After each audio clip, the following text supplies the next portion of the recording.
এবার ইসরায়েলের পরিকল্পনার সামনে রাশিয়ার শক্তি। ইতিহাসের পাতায় বারবার একই দৃশ্য, ফিলিস্তিনের মাটি দখলের খেলা, ইসরায়েলের নির্মম পরিকল্পনা আর আন্তর্জাতিক অঙ্গনে ক্ষোভের ঢেউ। এবারও ভিন্ন কিছু নয়। ইসরায়েল ঘোষণা দিয়েছে পূর্ব জেরুজালেমে নতুন বসতি স্থাপন করবে, সেই এলাকা যা ফিলিস্তিনের ভবিষ্যৎ রাজধানী হওয়ার কথা, যেন স্বপ্নকে বাস্তব হওয়ার আগে পাথরে চেপে ধ্বংস করে দেয়া। কিন্তু এবার চিত্রনাট্যে টুইস্ট। ইসরায়েলের এই পরিকল্পনার সামনে দাঁড়িয়ে গেল রাশিয়া। মস্কো থেকে ভেসে এলো দৃঢ় কণ্ঠস্বর, না, এটি মেনে নেওয়া যাবে না। E1 বিভেদের মানচিত্র। ইসরায়েলের এই নতুন বসতি পরিকল্পনার নাম E1 সেটেলমেন্ট প্ল্যান। লক্ষ্য স্পষ্ট, মাআলে আদুমিম শহরের সঙ্গে পশ্চিম তীর ও জেরুজালেমকে যুক্ত করা। এর মানে ফিলিস্তিনের পূর্ব জেরুজালেম টুকরো টুকরো হয়ে যাবে। রাষ্ট্রের যে ভূসংহতি আন্তর্জাতিক আইন স্বীকৃত করেছে সেটাই ধ্বংস হয়ে যাবে। দুই রাষ্ট্র সমাধানের পথ আরও কঠিন হয়ে পড়বে। শান্তির সেতু ভেঙে যাবে, দিগন্তে দেখা দেবে শুধু ধোঁয়া আর অন্ধকার। রাশিয়ার গর্জন। মারিয়া জাখারোভা, রাশিয়ার পররাষ্ট্র মন্ত্রণালয়ের মুখপাত্র, মস্কোর মঞ্চে দাঁড়িয়ে তিনি যেন এক অদৃশ্য তলোয়ার তুলে ধরলেন ইসরায়েলের বিরুদ্ধে। তার কণ্ঠে ছিল রাশিয়ার সেই পুরনো দৃঢ়তা। অধিকৃত ফিলিস্তিনি ভূখণ্ডের পরিস্থিতি ভয়াবহ। E1 এলাকায় বসতি নির্মাণ ফিলিস্তিনি রাষ্ট্রের অস্তিত্বকেই প্রশ্নবিদ্ধ করবে। আন্তর্জাতিক আইনের ভাষায় এটি অগ্রহণযোগ্য। তিনি মনে করিয়ে দিলেন এই প্রকল্প নতুন নয়। 2 দশক ধরে আন্তর্জাতিক চাপের মুখে ইসরায়েল এটি বারবার স্থগিত করেছে। এখন রাশিয়ার স্পষ্ট বার্তা, আমরা চাই এটি একেবারেই বাতিল হোক। কেবল পূর্ব জেরুজালেম নয়, গাজার আকাশও সাক্ষী হচ্ছে আগুন আর ধ্বংসে। জাখারোভা তুলে ধরলেন 25 আগস্টের ভয়াবহ হামলার কথা। নাসের মেডিকেল কমপ্লেক্সে ইসরায়েলি বিমান হামলা, যেখানে একসাথে ঝরে গেল অন্তত 20 প্রাণ। তাদের মধ্যে 5 জন ছিলেন সাংবাদিক। রোগী ও স্বাস্থ্যকর্মীরাও রক্ষা পাননি। এটি আন্তর্জাতিক আইনের স্পষ্ট লঙ্ঘন। রাশিয়ার কণ্ঠে ছিল শোক ও ক্ষোভ। নিহতদের পরিবারকে সমবেদনা জানিয়ে তিনি বললেন, এখনই যুদ্ধ বন্ধ হোক, রাজনৈতিক ও কূটনৈতিক পথে ফিরুক সমাধান। আন্তর্জাতিক আঙ্গনে টান টান উত্তেজনা। ইসরায়েলের এই পরিকল্পনা ফিলিস্তিনিদের ভেতরে আগুন জ্বেলে দিয়েছে। প্রতিবাদের ঢেউ উঠেছে রাস্তায়। একই সঙ্গে আন্তর্জাতিক সম্প্রদায় স্পষ্ট করে দিয়েছে উদ্বেগ, কারণ পূর্ব জেরুজালেমে বসতি মানে শান্তির কবর খুঁড়ে ফেলা। আর সেই কবরের সামনে দাঁড়িয়ে রাশিয়া যেন প্রহরীর মতো বলছে, আমরা দেখছি, আমরা থামাবো। রাশিয়া শুধু সমালোচনা করেনি, বরং তার অবস্থান স্পষ্ট করেছে। গাজায় শত্রুতা অবিলম্বে বন্ধ করতে হবে। ফিলিস্তিন ইসরায়েল সংঘাতকে ফিরিয়ে আনতে হবে আলোচনার টেবিলে। এ যেন এক সিনেমার দৃশ্য। অভিনেতারা একই, কাহিনীও পুরনো, কিন্তু দর্শক জানে এবার রাশিয়ার প্রবেশ বদলে দিতে পারে ছবির শেষ। ফিলিস্তিনের আকাশে যখন বোমা ঝরে, তখন মস্কো থেকে এক গর্জন শোনা যায়, শান্তি চাই, ন্যায় চাই, আর অন্যায় হলে রাশিয়া নিশ্চুপ থাকবে না।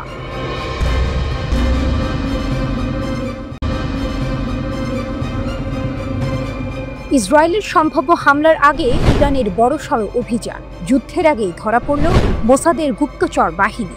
মধ্যপ্রাচ্যের আকাশে আবারও ঘনিয়ে আসছে যুদ্ধের মেঘ। ইসরায়েলের সাথে সরাসরি সংঘর্ষের আগে তেহরান নেমেছে ভেতরের শত্রু ধরার মিশনে, আর সেই মিশনেই একের পর এক নাটকীয় মোড়।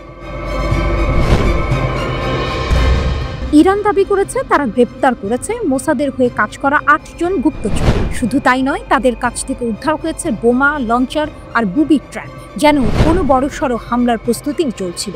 কিন্তু ইরান বলছে, আমরা আগে থেকেই জানতাম, তাই কোনো অপারেশন শুরু হওয়ার আগেই তাদের থামানো হয়েছে। গুপ্তচরের নেটওয়ার্ক। রাষ্ট্রীয় টিভির খবরে বলা হয়েছে, আটককৃতরা ইরানের শীর্ষ সামরিক কমান্ডার আর পারমাণবিক স্থাপনাগুলোর গোপন তথ্য সংগ্রহ করছিল। পরিকল্পনা ছিল এই তথ্য সরাসরি পাঠিয়ে দেওয়া মোসাদের হাতে। IRGC জানিয়েছে, এই অভিযুক্তদের প্রশিক্ষণ দেওয়া হয়েছে অনলাইনে, ইসরায়েল থেকে দূরবর্তীভাবে। অর্থাৎ যুদ্ধের আগে যুদ্ধ। শত্রুর গোপন নেটওয়ার্ক ঢুকে পড়েছিল দেশের ভেতরে, কিন্তু শেষ মুহূর্তে ফাঁস হয়ে গেল সেই মডিউল। বিশ্লেষকরা বলছেন, এর পেছনে জুন মাসের ঘটনাই বড় কারণ। তখন ইসরায়েল আকস্মিক বিমান হামলা চালিয়ে ধ্বংস করে দিয়েছিল ইরানের পারমাণবিক স্থাপনাগুলোর কিছু অংশ। নিহত হয়েছিলেন বহু শীর্ষ সামরিক কর্মকর্তা। সেই আঘাত ছিল 1980-র দশকের পর ইরানের সবচেয়ে ভয়াবহ ক্ষতি। তারপর থেকেই তেহরান বুঝে গেছে শুধু আকাশের লড়াই নয়, ভেতরের গুপ্তচর বৃত্তি আসল বিপদ। তাই এবার শুরু হয়েছে ইনহাউস ইসরায়েলি সহযোগীদের বিরুদ্ধে অভিযান। ইরান শুধু গ্রেপ্তার করেই থেমে থাকেনি। অগাস্টে তারা মৃত্যুদণ্ড কার্যকর করেছে পরমাণু বিজ্ঞানী রুজবে বাদী। অভিযোগ ছিল তিনি মোসাদের কাছে গোপন তথ্য পাচার করেছিল। মানবাধিকার সংগঠনগুলো বলছে ইরান প্রায়শই ভিন্ন মত দমন করতে গুপ্তচর বৃত্তির অভিযোগ ব্যবহার করে। কিন্তু তেহরান তার জবাব স্পষ্ট দিয়েছে, শত্রুর সাথে যারা হাত মেলাবে তাদের কোনো রেহাই নেই। শক্তির প্রদর্শন। এই অভিযানের আসল বার্তা আসলে ইসরায়েল আর আমেরিকার জন্য। ইরান দেখিয়ে দিচ্ছে তারা শুধু প্রতিরক্ষায় নয়, গোয়েন্দা যুদ্ধে সমান শক্তিশালী। 8 জন ধরা পড়া মানেই আরও অজানা নেটওয়ার্ক ভেঙে পড়ছে। তেহরান এখন যেন বলতে চাইছে, তোমরা আকাশ থেকে নামো, আমরা ভেতর থেকে তোমাদের শেষ করব। বড় প্রশ্ন, তাহলে কি এই অভিযান শুধু নিরাপত্তার জন্য, নাকি এর ভেতরে লুকিয়ে আছে আরও বড় টুইস্ট? অনেক বিশ্লেষক মনে করছেন ইরানের এই বার্তা কেবল গুপ্তচরদের উদ্দেশ্যে নয়, সরাসরি তেল আবিবের উদ্দেশ্যে, যেন সতর্কবার্তা। আগামী যুদ্ধে আঘাত আসবে শুধু আকাশ থেকে নয়, মাটির নিচ থেকেও। মধ্যপ্রাচ্যের উত্তপ্ত মঞ্চে তাই নতুন নাটকের সূচনা হয়েছে। আকাশে যুদ্ধ বিমান, ভেতরে গুপ্তচর খেলা, সবকিছু মিলে যেন এক সিনেমার চিত্রনাট্য। কিন্তু এই সিনেমার শেষ কোথায় হবে তা কেউ জানে না।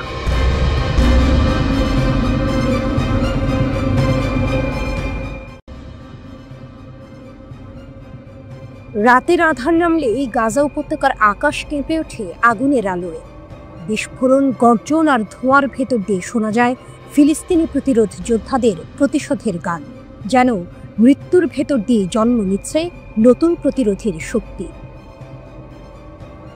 ধ্বংসস্তূপের ভেতর থেকেও লড়াই। ইসরায়েলের বিমান হামলায় খান ইউনিসের দক্ষিণাঞ্চল ধ্বংসস্তূপে পরিণত হয়েছে। তবু থেমে নেই প্রতিরোধ। হামাসের সামরিক শাখা আল কাসম ব্রিগেড জানায়, তাদের যোদ্ধারা ইসরায়েলি সেনাদের একটি ছাউনিতে অতর্কিত হামলা চালিয়েছে। মর্টার, ট্যাঙ্ক বিধ্বংসী গোলা, এমনকি হাতে তৈরি বিস্ফোরক দিয়েও তারা প্রতিরোধ গড়ে তুলছে। ফিলিস্তিনি ইসলামিক জিহাদের সামরিক শাখা আল কুদস ব্রিগেড একটি ফুটেজ প্রকাশ করেছে, যেখানে দেখা যায় যৌথভাবে ইসরায়েলি একটি সাঁজোয়া যানকে বিধ্বস্ত করছে তারা। ছোট ছোট প্লাটুন, হাতে সীমিত অস্ত্র, তবুও ভয়ঙ্কর বার্তা দিচ্ছে বিশ্বের অন্যতম শক্তিশালী সেনাবাহিনীকে। প্রতিরোধের গল্পের আড়ালে গণহত্যার পরিসংখ্যান। যখন এসব প্রতিরোধের খবর আসে, তখনই ভেসে আসে ভয়াবহ এক বাস্তবতা। ইসরায়েলের সেনাবাহিনীর নিজস্ব গোয়েন্দা তথ্যই জানাচ্ছে, গাজা উপত্যকায় হামলায় নিহত 6 ফিলিস্তিনের মধ্যে 5 জনই বেসামরিক মানুষ। এক যৌথ অনুসন্ধান প্রতিবেদনে এই তথ্য উঠে এসেছে। ইসরায়েলের +972 ম্যাগাজিন এর হিব্রু ভাষার সহযোগী প্রকাশনা লোকাল কল ও প্রভাবশালী ব্রিটিশ পত্রিকা দ্য গার্ডিয়ান যৌথভাবে ওই অনুসন্ধান প্রতিবেদন তৈরি করেছে। প্রতিবেদনে বলা হয়, এবছরের মে মাস পর্যন্ত ইসরায়েলি সেনাবাহিনীর গোপন গোয়েন্দা তথ্য ভাণ্ডারে নাম পরিচয় সহ 8,900 জন হামাস ও ফিলিস্তিনি ইসলামিক জিহাদ PIJ যোদ্ধাকে নিহত বা সম্ভাব্য নিহত হিসেবে তালিকাভুক্ত করা হয়েছে।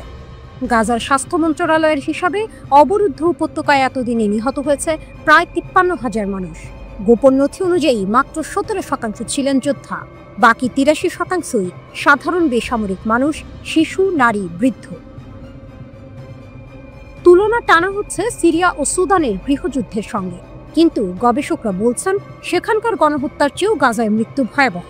গার্ডিয়ানের হাতে আসা নথি দেখায়, মাত্র কয়েক মাসে ইসরায়েল যা করেছে তা ইতিহাসের ভয়ঙ্করতম গণহত্যাগুলোর একটিতে রূপ নিচ্ছে।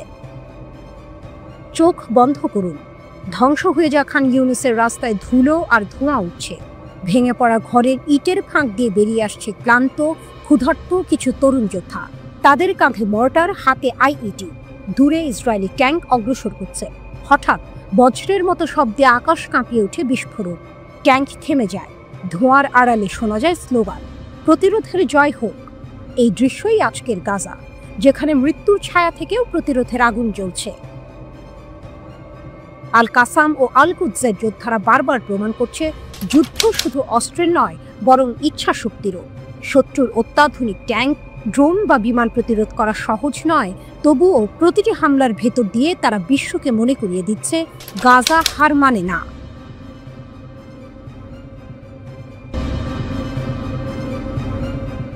একটি শিশু পৃথিবীতে চোখ মেলে, কিন্তু জন্মের সঙ্গে সঙ্গে কপালে বসে গেল এক অভিশাপ, গাদ্দার। হ্যাঁ, এটাই উত্তর কোরিয়া, এক দেশ যেখানে অপরাধ শুধু কাজ নয়, অপরাধ হলো চিন্তাও। এখানে নির্বাচন হয়, কিন্তু ভোট কেবল একটি, একই নাম, একই পরিবার, না দিলে কারাগার। সংসদও আছে, কিন্তু তার কাজ কেবল সিল মারা। এ যেন এক নাটক যেখানে চরিত্র বদলায় না, শুধু প্রজন্ম পাল্টায়। টেলিভিশনে মাত্র একটি চ্যানেল, সিনেমা নেই, ড্রামা নেই, গান নেই, শুধু প্রচার, শুধু বন্দনা। কারো চোখ যদি গোপনে দক্ষিণ কোরিয়ার কোনো ড্রামায় পড়ে যায়, তাহলে তার জীবন শেষ। এখানে স্কুল মানে ইতিহাস নয়, শিক্ষা নয়, এখানে স্কুল মানে মুখস্থ, কিম ইল সুং, কিম জং ইল, কিম জং উনের গল্প। এমনকি ভুল করলে তকমা, গাদ্দার। সবচেয়ে ভীতিকর আইন হলো 3 প্রজন্মের শাস্তি। একজন রাষ্ট্রবিরোধী হলে তার সন্তান, এমনকি নাতি নাতনিও শাস্তি পায়, অর্থাৎ অপরাধ জন্ম নেয় রক্তের ভেতরে। এখানে স্বাধীনতা নেই। কোন পোশাক পরবেন, কোন হেয়ারস্টাইল করবেন, কোন খাবার খাবেন, সব সরকার ঠিক করে দেয়। জিন্স, রং করা চুল, এমনকি হটডগ খাওয়াও নিষিদ্ধ। সাইকেল চালাতে হলে চাই রেজিস্ট্রেশন, চাই নম্বর প্লেট। ধর্ম এখানে শুধু প্রদর্শনী। গির্জা আছে, মসজিদ আছে, কিন্তু কেবল দেখানোর জন্য। যে মানুষ সত্যিকারের প্রার্থনা করবে, তার গন্তব্য শ্রম শিবির। আজ যখন পৃথিবী লিখছে 2025, নর্থ কোরিয়া লিখছে 113।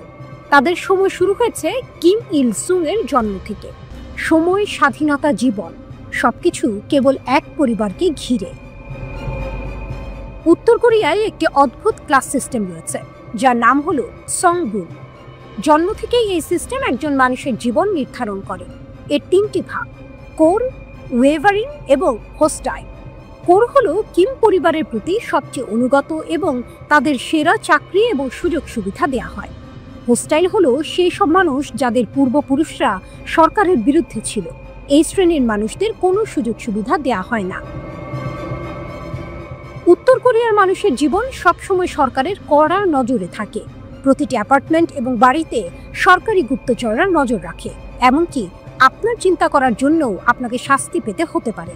অর্থাৎ যদি আপনি সরকারের বিরুদ্ধে কিছু ভাবেন এবং তা কোনোভাবে ফাঁস হয়ে যায়, তাহলে আপনি সরাসরি জেলে যাবেন। এই দেশ এক সিনেমা, যেখানে শুরু থেকে শেষ পর্যন্ত স্ক্রিপ্ট লেখা, এবং প্রতিটি শিশুর জন্ম যেন এক পূর্ব নির্ধারিত চরিত্র। কেউ শাসকের দাস, কেউ আজীবনের গাদ্দার। রাত যতই গভীর হোক, তেহরানের আকাশ যেন সবসময় পাহারায় থাকে। কেউ জানে না কোথায় লুকানো আছে ডজন ডজন ক্ষেপণাস্ত্র, কোথা থেকে উড়াল দেবে শত শত ড্রোন। ইরান এখন এমন এক প্রতিরক্ষা বলয় গড়ে তুলেছে, যা শুধু ইসরায়েল নয়, পুরো পশ্চিমা বিশ্বকে ভাবনায় ফেলেছে। প্রতিরক্ষার নকশা। ইরানের সামরিক শক্তি এক কথায় রহস্যময়। ভেতরের চিত্র কেউ স্পষ্ট জানে না, কিন্তু বাইরে থেকে দেখা যায় দেশটি দিন দিন প্রতিরক্ষায় সর্বোচ্চ শক্তি অর্জন করছে।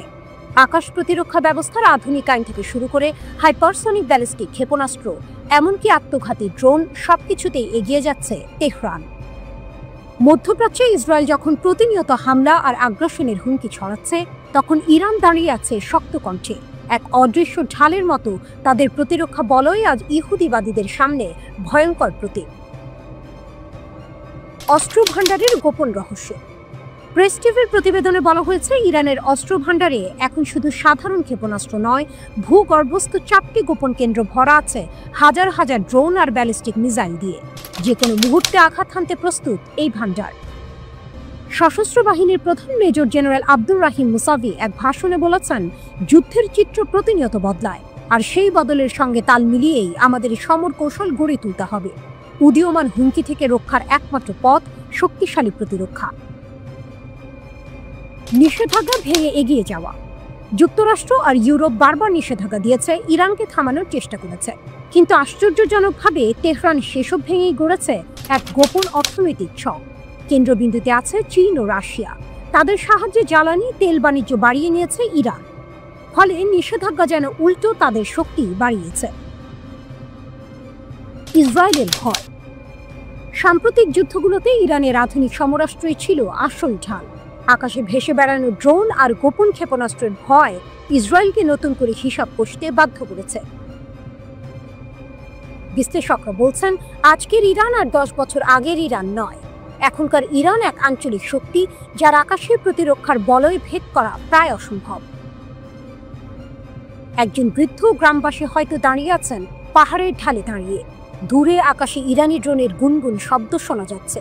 তিনি মৃদু হাসি দিয়ে বলেন, আমাদের সন্তানরা এখন জানে আকাশে শত্রুর ছায়া যত বড় হোক না কেন, আমাদের প্রতিরোধ আরো বড়। এটাই আজকের ইরান। যুদ্ধ নয়, বরং যুদ্ধের প্রস্তুতিই তাদের সবচেয়ে বড় শক্তি।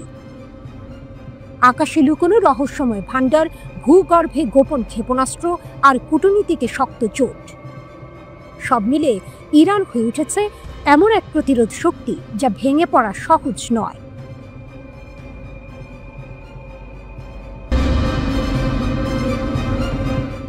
শনির দশা নেমেছে আমেরিকার আকাশে। দুনিয়ার সবচেয়ে শক্তিশালী সামরিক শক্তি মার্কিন যুক্তরাষ্ট্র, কিন্তু তাদের ভরসার যুদ্ধবিমানই আজ পরিণত হচ্ছে ধ্বংসের খেলায়। ভার্জিনিয়া উপকূল, স্থানীয় সময় সকাল 10টা। স্ট্রাইক ফাইটার স্কোয়াড্রন 83 এর এক পাইলট নিয়মিত প্রশিক্ষণ ফ্লাইটে ছিলেন। হঠাৎ নিয়ন্ত্রণ হারালেন বিমানের। মাত্র কয়েক সেকেন্ডের মধ্যে মার্কিন নৌবাহিনীর গর্ব FA-18E সুপার হর্নেট আছড়ে পড়ল সমুদ্রে। বাংলাদেশি টাকায় যার দাম প্রায় 820 কোটি, সে বিমান এখন সমুদ্রের অন্ধকারে। পাইলট ইজেক্ট করে প্রাণ বাঁচালেও যুদ্ধবিমানটি এখনো উদ্ধার করা যায়নি। নিউ ইয়র্ক পোস্টের খবরে বলা হয়েছে, $67 মিলিয়ন মূল্যের যুদ্ধবিমান সমুদ্রে ডুবে যাওয়ার পর নৌবাহিনীর পাইলটকে উদ্ধার করা হয়। প্রায় 90 মিনিট পরে অনুসন্ধান ও উদ্ধার অভিযানের পর জীবিত উদ্ধার হন তিনি। শুধু এই একটি নয়, গত 10 মাসে এ নিয়ে 6টি সুপার হর্নেট হারালো মার্কিন নৌবাহিনী। এর আগে গত এপ্রিলে একটি যুদ্ধবিমান USS হ্যারি এস ট্রুম্যান রণতরী থেকে ছিটকে পড়ে সাগরে তলিয়ে যায়। শনি যেন কেবল আমেরিকায় থামেনি, মালয়েশিয়ার কুয়ান্তান বিমান ঘাঁটিতেও একই ট্র্যাজেডি। একটি FA-18D হর্নেট উড্ডয়নের সময় হঠাৎ আগুন ধরে যায়। বিস্ফোরিত হয়ে রানওয়েতে ভেঙে পড়ে বিমানটি। সৌভাগ্যক্রমে 2 পাইলট ইজেক্ট করে বেঁচে যান। নৌবাহিনীর মুখপাত্র লেফটেন্যান্ট জ্যাকি পরাশর জানান, স্ট্রাইক ফাইটার স্কোয়াড্রন 83 এর নিয়মিত প্রশিক্ষণ ফ্লাইটের সময় বিমানটির নিয়ন্ত্রণ হারান পাইলট। তিনি সঙ্গে সঙ্গে ইজেক্ট করেন এবং পরে উদ্ধারকর্মীরা তাকে সমুদ্র থেকে নিরাপদে বের করে আনেন। কিন্তু প্রশ্ন হলো, এত উন্নত প্রযুক্তির যুদ্ধবিমান হঠাৎ করে কেন ভেঙে পড়ছে? FA-18 সুপার হর্নেট 2 ইঞ্জিন বিশিষ্ট একটি মাল্টি রোল ফাইটার জেট, যুদ্ধক্ষেত্রের জন্য তৈরি এক দানব। আকাশ থেকে আকাশে কিংবা আকাশ থেকে মাটিতে সব ধরনের হামলায় সক্ষম। ম্যাক 1.8 গতিতে ছুটে যেতে পারে। কেবল যোদ্ধা নয়, গোয়েন্দা ও প্রতিরক্ষাতেও সমান শক্তিশালী। তবু বাস্তবতা ভিন্ন। গত 1 বছরে এই শক্তির প্রতীক পরিণত হয়েছে দুর্বলতার চিহ্নে। প্রশিক্ষণ কিংবা দুর্ঘটনা, কারণ যাই হোক, এখন প্রশ্ন উঠছে, মার্কিন সামরিক বাহিনী কি প্রযুক্তিগত ত্রুটির শিকার, নাকি অভিশপ্ত দশায় গ্রাস করছে তাদের আকাশ? যুদ্ধবিমানগুলো হারিয়ে যাচ্ছে সমুদ্রের অতল গহ্বরে, কিন্তু এর প্রতিধ্বনি বেজে উঠছে পৃথিবীর প্রতিটি সামরিক ঘাঁটিতে। বিশ্বের সুপার পাওয়ারও যে কখনো হোঁচট খেতে পারে, এই দুর্ঘটনাগুলোই তার প্রমাণ।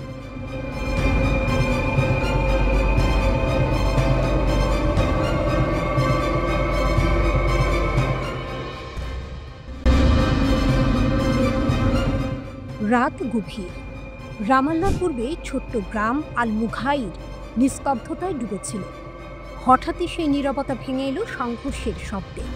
এক তরুণ ফিলিস্তিনি প্রতিরোধ যোদ্ধা এগিয়ে গেছেন বসতির দিকে, হাতে ছোট্ট একটি পিস্তল। কিন্তু ভাগ্য যেন তাকে ধোঁকা দিল।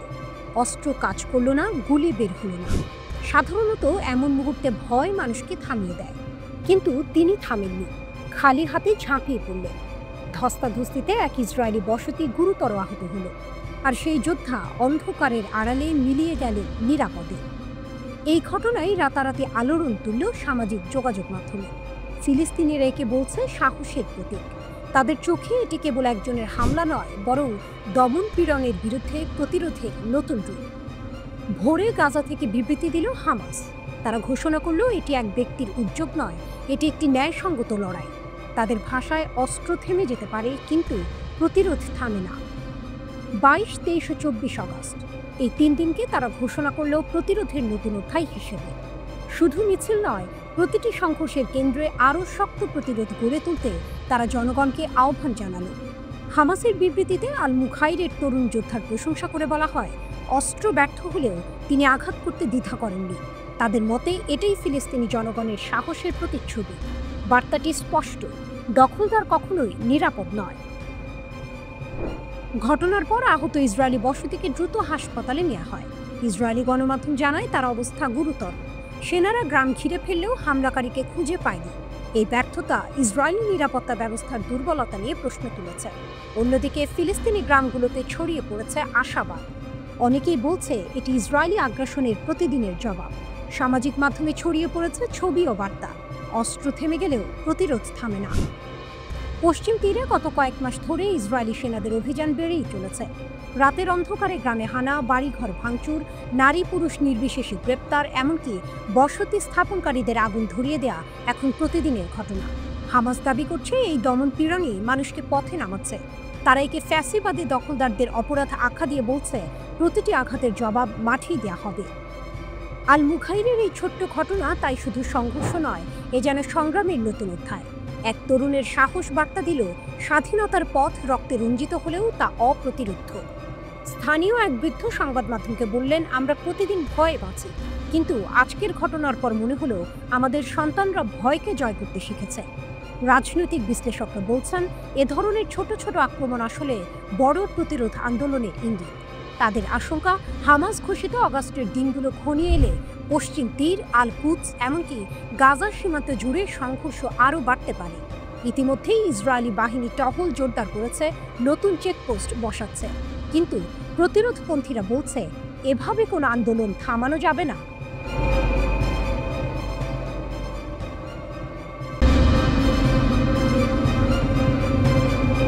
রাতের আকাশে যখন তেহরানের আলো ঝলমল করছে, তখনই দেশটির শক্তিমান নেতারা এক অদৃশ্য অস্থিরতা টের পাচ্ছেন। কারণ তাদের খুব কাছেই আঁকা হচ্ছে এক নতুন নীল নকশা। নাম দেওয়া হয়েছে করিডোর। কাগজে এটি শান্তির প্রতীক হলেও ইরানের চোখে এটি ছদ্মবেশী ষড়যন্ত্র। এই করিডোর নাকি যুক্ত করবে আজারবাইজান, আর্মেনিয়া হয়ে তুরস্ককে। পরিকল্পনাটি এসেছে যুক্তরাষ্ট্রের হাত ধরে, আর পেছনে বলা হচ্ছে ডোনাল্ড ট্রাম্পের ছায়া। কাগজে কলমে অর্থনৈতিক পথ, কিন্তু তেহরানের ভাষায় এটি হবে ভাড়াটে সৈন্যদের কবরস্থান। ইরান স্পষ্ট জানিয়ে দিয়েছে তাদের সীমান্তের এত কাছে মার্কিন উপস্থিতি কোনোভাবেই বরদাস্ত করা হবে না। শুধু তাই নয়, প্রয়োজনে এই করিডোর গঠনের চুক্তিও ভেস্তে দেওয়ার হুঁশিয়ারি দিয়েছে তারা। তেহরানের ভয়, করিডোর বাস্তবায়ন হলে আর্মেনিয়া ও ককেসাস অঞ্চল থেকে ইরান কার্যত বিচ্ছিন্ন হয়ে পড়বে। আর ঠিক সেই জায়গায় সম্ভাব্য শত্রু শক্তি, মার্কিন বাহিনী স্থায়ী আসন ঘেরে বসবে। এই হুমকির মাত্র একদিন পরই তড়িঘড়ি করে আর্মেনিয়ায় উড়ে গেলেন ইরানের প্রেসিডেন্ট মাসুদ পেজেশকিয়ান। রাজধানী ইয়েরেভানে বসে আর্মেনিয়ার প্রধানমন্ত্রী নিকোল পাশিনিয়ানের সঙ্গে বৈঠক করলেন তিনি। বৈঠক শেষে পাশিনিয়ান আশ্বাস দিলেন, এই করিডোরের পূর্ণ নিয়ন্ত্রণ থাকবে আর্মেনিয়ার হাতে। কোনো তৃতীয় দেশ, বিশেষ করে যুক্তরাষ্ট্র, এখানে প্রভাব বিস্তার করবে না। আর্মেনিয়ার রাস্তায় নিরাপত্তা নিশ্চিত করবে আর্মেনিয়ার সেনারাই। তবে পাশিনিয়ান এটাও স্পষ্ট করেছেন, এই করিডোর হবে দুই দেশের অর্থনৈতিক দিগন্ত উন্মোচনের নতুন দরজা। দক্ষিণ আর্মেনিয়া দিয়ে তৈরি এই পথ আজারবাইজানকে যুক্ত করবে নাখচিভান এক্সক্লেভের সঙ্গে। দক্ষিণ আর্মেনিয়া দিয়ে তৈরি এই পথ আজারবাইজানকে যুক্ত করবে নাখচিভান এক্সক্লেভের সঙ্গে, আর সেখান থেকে সরাসরি পৌঁছাবে তুরস্কে। যুক্তরাষ্ট্র হাতে নেবে উন্নয়ন কাজ, যার মাধ্যমে তেল, গ্যাস ও অন্যান্য সম্পদ রপ্তানির সুযোগ আরও বেড়ে যাবে। এখানেই টুইস্ট, ইরানের চোখে এ যেন অর্থনৈতিক করিডোর নয়, বরং সামরিক ঘাঁটি গড়ার গোপন চক্রান্ত। তাই প্রেসিডেন্ট পেজেশকিয়ান কেবল আর্মেনিয়াতেই থামলেন না, সোজা চলে গেলেন বেলারুশে। রাশিয়ার ঘনিষ্ঠ এই মিত্রের সঙ্গে দাঁড়িয়ে তিনি দিলেন কঠিন বার্তা।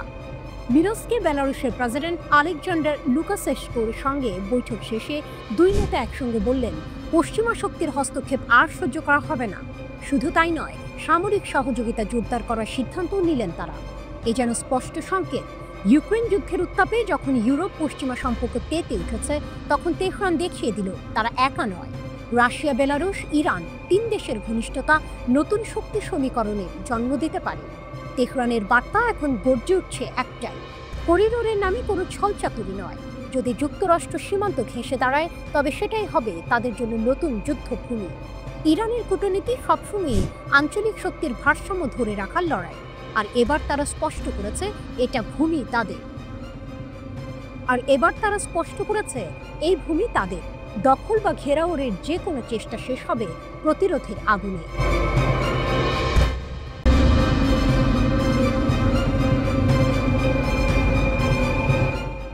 ইরাকের বজ্রকণ্ঠ, আমেরিকার দিন শেষ। রাতের বাগদাদ, টাইগ্রিস নদীর উপর দিয়ে বইছে হালকা বাতাস, কিন্তু সেই প্রশান্তির আড়ালে জ্বলছে ঝড়। 2 দশক ধরে ইরাকের বুকে দাঁড়িয়ে থাকা মার্কিন সেনা ঘাঁটি আইন আল আসাদ আজ যেন অস্থির, কারণ নীরবতা ভেঙে ইরাক এবার মুখ খুলেছে, আর নয় আমেরিকা। 2003 সালে সাদ্দাম সরকারের পতনের পর থেকেই ইরাকে প্রভাব বিস্তার করে যুক্তরাষ্ট্র। সিরিয়া, লেবানন, জর্ডান, মিশর সবখানেই মার্কিন উপস্থিতি, আর ইরাককে বানিয়েছে তাদের সবচেয়ে বড় সামরিক ঘাঁটি। এখান থেকেই চালানো হয়েছে ড্রোন হামলা, বিমান হামলা, এমনকি গোটা মধ্যপ্রাচ্যে তাণ্ডব। এতদিন বাগদাদ চুপ ছিল, কিন্তু এখন আর নয়। ইরাকের প্রতিরোধ সমন্বয় কমিটি তানসিকিয়া ঘোষণা করেছে দেশের ভূখণ্ডে আর কোনো বিদেশি প্রভাব মেনে নেওয়া হবে না। তাদের ভাষায় আমেরিকা ও তার সহযোগীরা এই অঞ্চলকে লক্ষ্য বানাতে চায়, কিন্তু সেটি কিছুতেই হতে দেবে না ইরাক। তারা আরও স্পষ্ট করে বলেছে যুক্তরাষ্ট্র কেবল অসভ্যতার প্রতীক। তাদের প্রতিশ্রুতি মূল্যহীন পদক্ষেপগুলো আসলে ষড়যন্ত্র ছাড়া আর কিছু নয়। ইরাকের অন্তর্বর্তী প্রধানমন্ত্রীর উপদেষ্টা হোসাইন আলাউই ঘোষণা দেন আগামী সেপ্টেম্বরে শেষ হবে আন্তর্জাতিক জোটের 22 বছরের মিশন। আইন আল আসাদ সহ সব মার্কিন ঘাঁটি খালি হবে।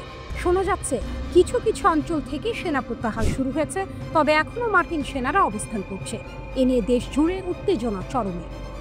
ঠিক এমন সময়ে বাগদাদ সফরে গিয়েছিলেন ইরানের শীর্ষ নিরাপত্তা কর্মকর্তা আলী লারিজানি। সেখানে ইরাকের সঙ্গে নতুন এক নিরাপত্তা চুক্তি সই হয়েছে। সীমান্ত রক্ষা ও নিরাপত্তা জোরদারে 2 দেশ একসাথে কাজ করবে বলে প্রতিশ্রুতি দিয়েছে। এটাই আসল মোড়, কারণ ইরাকের এই দৃঢ় অবস্থানের পেছনে রয়েছে ইরানের শক্তির প্রভাব। ইরান শুধু আঞ্চলিক রাজনীতির অংশ নয়, বরং প্রতিরোধের এক প্রতীক। ড্রোন, ক্ষেপণাস্ত্র, সামরিক অভিজ্ঞতা সবকিছু নিয়েই তারা এখন ইসরায়েল ও আমেরিকার বিরুদ্ধে এক অদৃশ্য ঢাল। বাগদাদ জানে তেহরান পাশে থাকলে যুক্তরাষ্ট্রের আগ্রাসন আর আগের মতো সহজ হবে না। কল্পনা করুন, মধ্যরাতের আইন আল আসাদ ঘাঁটি, আমেরিকার সৈন্যরা ব্যস্ত মালপত্র গুছাতে। দূরে ইরাকি যোদ্ধাদের চোখে ভেসে ওঠে নতুন ভোরের প্রতিশ্রুতি। কেউ কেউ চিৎকার করে বলছে এবার সার্বভৌমত্ব ফিরছে ইরাকে। টাইগ্রিস নদীর ধারে এক বৃদ্ধ চুপচাপ দাঁড়িয়ে থাকে আকাশের দিকে। তার চোখে ভেসে ওঠে স্মৃতি, যখন আমেরিকার ট্যাঙ্ক ঢুকেছিল বাগদাদে। আজ তিনি হাসেন, ফিসফিস করে বলেন, প্রতিরোধ কখনো মরে না, আমেরিকা যাবে, আমরা থাকব। মধ্যপ্রাচ্যের দৃশ্যপট পাল্টাচ্ছে। ইরাকের গর্জন আর ইরানের শক্তি মিলিয়ে তৈরি হচ্ছে নতুন সমীকরণ। মার্কিন যুক্তরাষ্ট্রের 2 দশকের দাপট এখন কাঁপছে বাগদাদের বজ্রকণ্ঠে। প্রশ্ন একটাই, সেপ্টেম্বরে কি সত্যিই আইন আল আসাদ খালি হবে, নাকি এর পেছনে লুকিয়ে আছে আরও বড় সংঘর্ষের প্রস্তাবনা?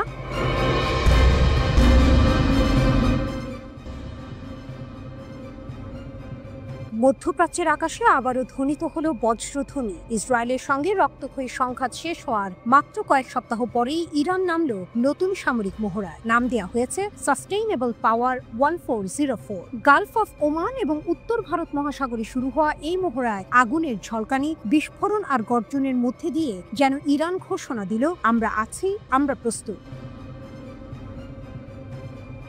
সাম্প্রতিক যুদ্ধে ইসরায়েলের হামলায় ক্ষতিগ্রস্ত হয়েছিল ইরানের পারমাণবিক স্থাপনা আর প্রতিরক্ষা ব্যবস্থা। অনেকেই ভেবেছিল তেহরানের শক্তি ভেঙে পড়েছে, কিন্তু ইতিহাস সাক্ষী, ইরান সবসময় ভস্ম থেকে জেগে ওঠে নতুন শক্তি নিয়ে। আর তাই যুদ্ধোত্তর নীরবতার বদলে এবার দেখা গেল সমুদ্র আর আকাশে ইরানি ক্ষেপণাস্ত্রের গর্জন।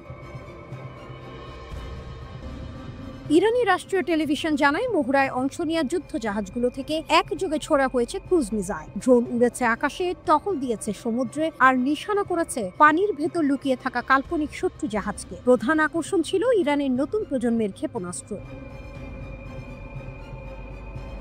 কাদের মাঝারি পাল্লার ক্রুজ ক্ষেপণাস্ত্র উপকূল বা সমুদ্র থেকে ছোড়া যায়, উচ্চ ধ্বংস ক্ষমতা ও নিশানার নিখুঁততায় ভরপুর। গাদির দীর্ঘ পাল্লার রাডার এড়াতে সক্ষম ভয়ঙ্কর এক জাহাজ বিধ্বংসী মিসাইল। নাসি দ্রুত আঘাত হানতে সক্ষম শক্তিশালী সমুদ্র ক্রুজ ক্ষেপণাস্ত্র। এসব ক্ষেপণাস্ত্র গাইডেড মিসাইল ক্রুজার জেনেভে এবং ডেস্ট্রয়ার সাবালান থেকে একযোগে নিক্ষেপ করে সমুদ্রের লক্ষ্যবস্তুতে নিখুঁতভাবে আঘাত হানে। বিশ্লেষকদের ভাষায় এটি শুধু মহড়া নয়, বরং যুদ্ধোত্তর সময়ের এক শক্তিশালী বার্তা। প্রায় 18,000 সদস্য নিয়ে ইরানের নৌবাহিনীর প্রধান ঘাঁটি বান্দার আব্বাসে। এখান থেকেই তারা কাস্পিয়ান সাগর থেকে শুরু করে ভারত মহাসাগর পর্যন্ত টহল দেয়। তবে পারস্য উপসাগর আর হরমুজ প্রণালীর মতো কৌশলগত অঞ্চল নিয়ন্ত্রণ করে ইসলামী রিভলিউশনারি গার্ড। পশ্চিমা জাহাজ আটকানো, মার্কিন নৌবাহিনীকে চাপে ফেলা, এসব কৌশলে এই বাহিনী জুড়ে মেলা ভার। মহড়ার সময় ব্যবহার করা হয়েছে শুধু ক্ষেপণাস্ত্র নয়, ভূপৃষ্ঠের জাহাজ, বিমান ইউনিট, উপকূলীয় প্রতিরক্ষা ব্যবস্থা এবং আধুনিক ইলেকট্রনিক যুদ্ধ ইউনিটও। প্রতিরক্ষামন্ত্রী ব্রিগেডিয়ার জেনারেল আজিজ নাসিরজাদে মহড়ার প্রাক্কালে ঘোষণা দেন, আমাদের সেনারা নতুন প্রজন্মের ক্ষেপণাস্ত্রে সজ্জিত। যে কোনো শত্রু যদি এগিয়ে আসে, আমরা প্রস্তুত। ইরানের এই মহড়া তাই কেবল সামরিক অনুশীলন নয়, বরং এক সুস্পষ্ট বার্তা। ইসরায়েল বা আমেরিকা কেউই যদি আঘাত হানতে চায়, তেহরান চুপ থাকবে না। গালফ অফ ওমান থেকে ভারত মহাসাগর পর্যন্ত এখন প্রতিধ্বনিত হচ্ছে একটাই স্লোগান, ইরান প্রস্তুত, ইরান অপ্রতিরোধ্য।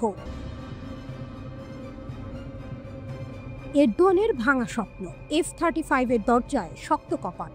আঙ্কারার রাত, প্রেসিডেন্ট ভবনের কাঁচের জানালায় এক ঝলক আলো খেলে যায়। টেবিলে রাখা মার্কিন স্টেট ডিপার্টমেন্টের চিঠি যেন বজ্রাঘাত। প্রেসিডেন্ট রিসেপ তাইয়েপ এরদোয়ান চেয়ারে হেলান দিয়ে চিঠির প্রতিটি লাইন পড়ছেন। স্বপ্ন ছিল একদিন আবারও তুরস্কের আকাশে ওড়াবে বিশ্বের সবচেয়ে আধুনিক যুদ্ধবিমান F-35। কিন্তু আমেরিকা এবার সেই দরজা আরও শক্ত করে বন্ধ করে দিল।